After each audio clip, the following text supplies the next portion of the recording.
Here is King Shahryar, who had his first wife killed after she cheated on him while he was away. The king then lost all trust in women once he realized how greedy they all were.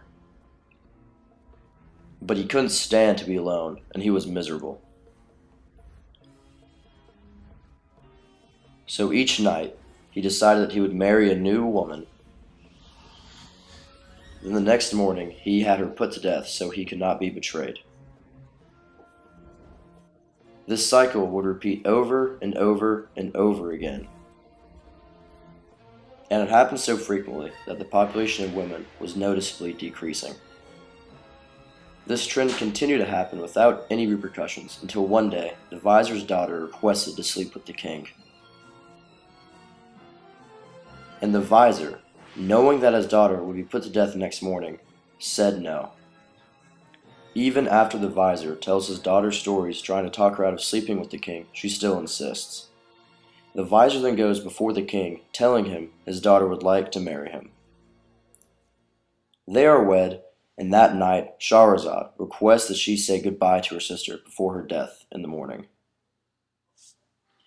Thankfully, the king agrees and sends for Dinarzad, who by plan requests a story from her sister before bed. She begins telling a story of a merchant and a demon.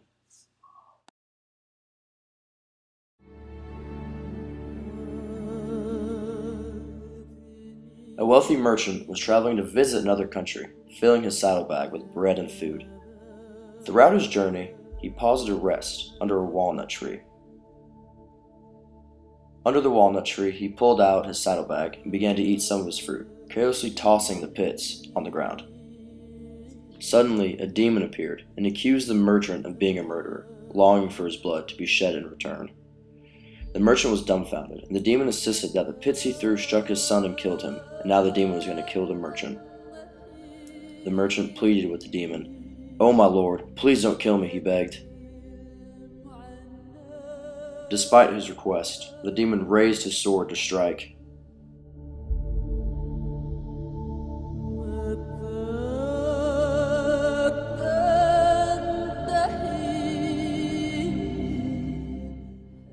At these words, Shahrazad pauses for the night as the two of them fall asleep. When the morning comes, the king is intrigued by her story and insists that she tell him the ending. She draws him along by saying, "What is this compared with what I shall tell you tomorrow night if the king spares me and lets me live?"